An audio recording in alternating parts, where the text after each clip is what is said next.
भारत की राजनीतिक में कभी कभी ऐसे चमत्कार हुए हैं जो सुनकर आपके दिमाग हिल जाएंगे। 1979 में सिर्फ 60 सीट जीतने वाले नेता प्रधानमंत्री बन गए। मैं और मेरे साथी इस नतीजे पर पहुंचे और हमारे देशवासी इस नतीजे पर पहुंचे। और जिस पार्टी ने 154 सीट जीती थी वो हाथ मलते रह गए। और 1999 में सबसे करिश्माई व्यक्ति में से एक अटल बिहारी वाजपेयी की सरकार गिर गई। पक्ष रखने के लिए मुझे विरोधी दल के नेता के नाते जिम्मेवार भेजा था।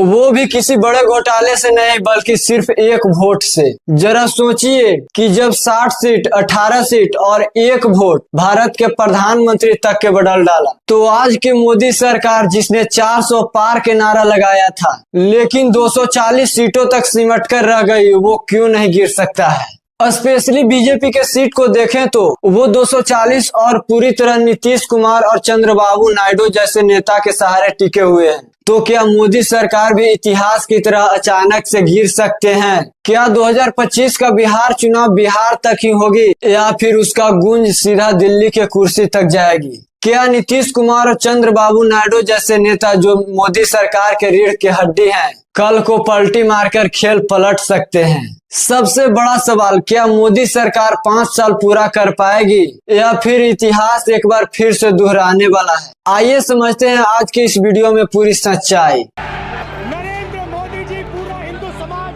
नहीं है।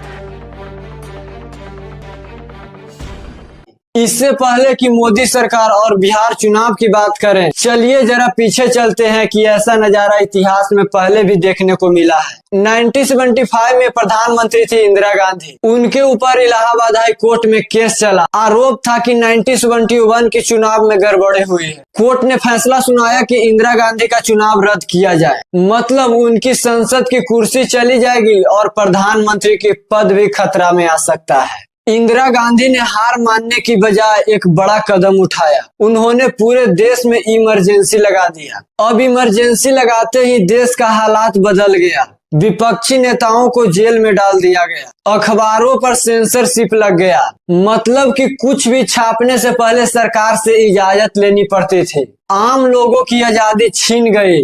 2 सालों तक देश में ऐसा ही चला। लोग डर में जी रहे थे, लेकिन अंदर ही अंदर गुस्सा उबल रहा था इंदिरा गांधी के लिए। 1977 में इंदिरा गांधी ने फिर से चुनाव करवाने का फैसला लिया। शायद उन्हें लगा होगा कि लोग भूल चुके होंगे या फिर डर की वजह से लोग उन्हें ही चुने, लेकिन नतीजा उल्टा हुआ। देश भर में जनता ने कहा कि इंदिरा को हटाओ और लोकतंत्र बचाओ। विपक्षी पार्टियां जो बिखरी हुई थी, जो इस बार एक साथ आ गई। सबने मिलकर एक पार्टी बनाया जिस पार्टी का नाम था जनता पार्टी। और जब नतीजा आया तो कांग्रेस बुरी तरह से हार गया और पहली बार भारत में गैर कांग्रेस सरकार बनी। जब जनता पार्टी जीत गई तो मोरारजी देसाई को प्रधानमंत्री चुना। यह देश के इतिहास का एक बड़ा मोड़ था। लोगों को लगा कि अब सच में बदलाव आएगा, क्योंकि 30 साल से कांग्रेस का दबदबा था और पहली बार कोई नई सरकार बनी थी। लेकिन अभी भी उतना आसान नहीं था। जनता पार्टी एकजुट तो हो गई थी, लेकिन सबका अलग अलग विचारधारा था। जैसे कोई समाजवादी सोच रखने वाला था, कोई हिंदुत्व की राजनीति करने वाला था, कोई किसान नेता था। सब कोई सोचते थे कि पार्टी में हमारा बात माना जाए। धीरे धीरे झगड़े बढ़ने लगे। कभी मंत्री पद को लेकर खींचतान, कभी नीतियों पर आपसी टकराव। आखिर 1979 आते आते सरकार डगमगाने लगी और मोरारजी देसाई को इस्तीफा देना पड़ा। अब इसी मामले में मौका मिल गया चरण सिंह को। उनके पास थी सिर्फ 60 सीटें, लेकिन राजनीति में दिमाग और टाइमिंग बहुत मायने रखता है। उन्होंने उसी समय इंदिरा गांधी कांग्रेस से संपर्क किया और कांग्रेस ने कहा कि आप पीएम बनिए, हम आपको बाहर से समर्थन करेंगे।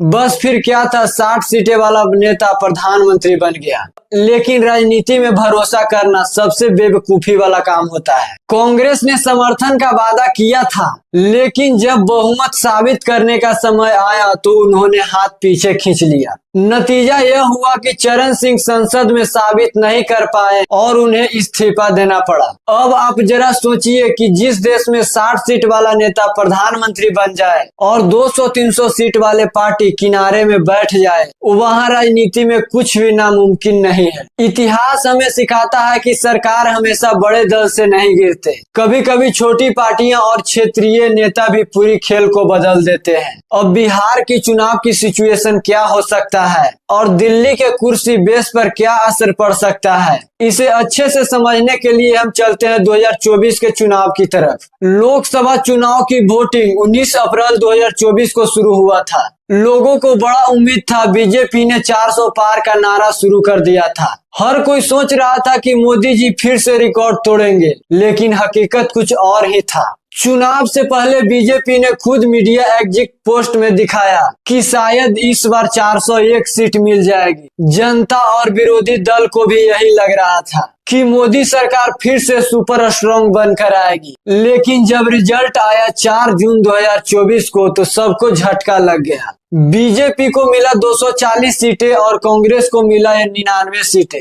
मतलब न बीजेपी को पूर्ण बहुमत मिला और न कांग्रेस को। अब इससे जो हाल था, जो थोड़ा सा उलझ गया, क्योंकि जब कोई पार्टी पूर्ण बहुमत नहीं ला पाती है तो छोटी पार्टियों की मौजूदगी से बड़ी ताकत बन जाती है। अब बिहार के सीएम नीतीश कुमार, जेडीयू के पास थी 43 सीटें और बीजेपी के पास थी 74 सीटें। साथ में और कई छोटी पार्टियां भी थी। तो जिसने भी इस छोटी पार्टियों के साथ मिलकर गठबंधन बनाया, वही सरकार बना सकता है। और हुआ वही, नीतीश कुमार बीजेपी के साथ मिलकर एनडीए गठबंधन बनाए। इसके अलावा चंद्रबाबू नायडू भी 16 सीटें लेकर बीजेपी के साथ जुड़ गए। इस तरह मोदी सरकार फिर से 293 सीटें की गठबंधन सरकार बन गई। लेकिन यहाँ लोगों के मन में कई सवाल थे, जैसे नीतीश कुमार मोदी के साथ ही क्यों गए, उन्होंने राहुल गांधी को साथ क्यों नहीं दिया। दरअसल इसका जवाब 2020 के बिहार चुनाव में है। उस समय जेडीयू के 43 सीटें मिली थी और बीजेपी को 74 सीटें। मतलब कि नीतीश कुमार को अकेले सरकार बनाने का मौका नहीं मिला था। तब बीजेपी के साथ मिलकर उन्होंने सत्ता हासिल किया और सरकार बनाया। इसलिए 2024 में भी नीतीश कुमार बीजेपी को साथ दिया, क्योंकि 2020 में उन्हें साथ मिला था। अब हम बिहार के सीटें और राजनीति को अच्छे से समझते हैं। बिहार में कुल 243 विधानसभा सीट है। सत्ता हासिल करने के लिए चाहिए 122 सीटें। एनडीए मतलब बीजेपी, जेडीयू प्लस छोटी पार्टियां अभी 125 सीटों के करीब है। मतलब सिर्फ 3 सीटों का खेल सरकार को बचा सकता है और सरकार को गिरा भी सकता है। मतलब सिर्फ 3-4 सीट भी हिल गई तो एनडीए का सरकार खतरा में आ सकता है। अब हम बात करते हैं मुख्य विरोधियों की, जिसमें सबसे पहला है महागठबंधन, जिसमें सबसे पहले है तेजस्वी यादव। उनके पास है 75 सीटें। 2020 से ये जो पार्टी है स्ट्रॉन्ग पार्टी है। दूसरा है कांग्रेस, 2024 में कमबैक भी किया और वह मजबूत भी है। अगर इन दोनों में अन्य छोटे पार्टियों को मिला दे तो मिलकर कुछ 111 सीटें हो जाती है।